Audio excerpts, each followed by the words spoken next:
அனைவருக்கும் மாலை நேர வணக்கங்கள். இறுதியாக தேர்ச்சி 1 நிறைவுக்கு கொண்டு வந்திருக்கிறோம். இன்றைக்கு நாங்கள் தேர்ச்சி 2 ஆரம்பிக்க போறோம். தேர்ச்சி 2 பொறுத்த வரைக்கும் பார்த்தீங்கள் என்று சொல்லி சொன்னா பிள்ளைகள் MCQல அதிகளவான கேள்வி வார பகுதி தேர்ச்சி 2. சராசரியாக 6 MCQ வினாக்கள் எங்களுக்கு பெறப்படும் பகுதி ஒன்றில்.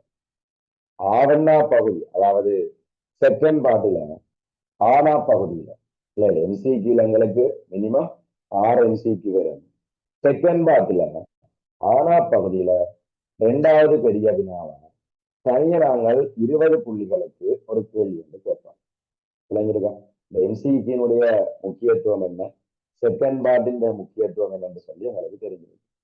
இந்த 2வது பாடத்தை நாங்கள் பிரதானமாக 4 பகுதிகளாக பிரித்து படிக்கிறோம். நாங்கள் ஒன்று கேள்வி கோட்பாடு, நிரம்பல் கோட்பாடு, நிகழ்ச்சி கோட்பாடு, சந்தை சமன்மைக்கான ஒரு அறிமுகம் என்று சொல்லி 4 பகுதிகளாக பிரித்து படிக்கிறோம். நாங்கள் இன்றைக்கு நாங்கள் முதலாவதா கேள்வி கோட்பாட்டை பற்றியதா படிக்கணும். கேள்வி கோட்பாட்டுல பிள்ளைகள் கேள்வி என்றா என்ன, கேள்வி தொகை என்றா என்ன என்று உங்களுக்கு தெரிஞ்சிருக்க வேணும். ஷார்ட் நோட்ஸ் கொடுத்திருக்கிறேன், பார்த்து கொள்ளணும். அதே மாதிரி கேள்வியில செல்வாக்கு செலுத்துகின்ற காரணிகள் என்னென்ன, கேள்வி விதி என்றா என்ன, கேள்வி விதிக்கான காரணங்கள் என்னென்ன, கேள்வி விதியை 3 முறையில விளக்கலாம். கேள்வி அட்டவணை, கேள்வி கோடு, கேள்வி சமன்பாடு.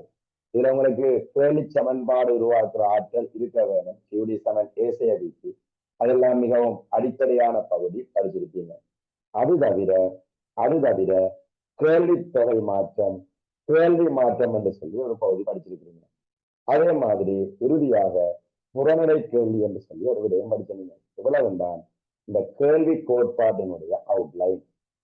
இதுல பிள்ளைகள் ஒவ்வொரு முறையும் இந்த கேள்வி அதிகரித்துள்ள செல்வாக்கு செலுத்துற காரணி என்ன, கேள்வி குறைதல்ல செல்வாக்கு செலுத்துற காரணி என்ன என்று MCQல நாங்கள் கேள்வி வந்து கேட்டுக்கொண்டே இருக்கிறோம்.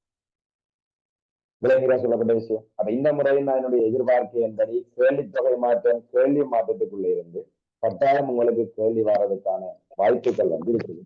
அது ஒரு காலமா பார்த்துக்கொள்ளுங்க. விளங்கிருக்கா? அப்ப இந்த வருமான விளைவு 17 விளைவு சம்பந்தமாக எங்களுக்கு கட்டாயம் ஒரு விடயம் தெரிஞ்சிருக்கணும். இதை நான் உங்களுக்கு தெளிவுபடுத்துறதுக்காக டியூட்ல 20வது பக்கத்துக்கு இருக்கா வாங்க. டியூட்ல 20வது பக்கத்துக்கு இருக்கா வாங்க.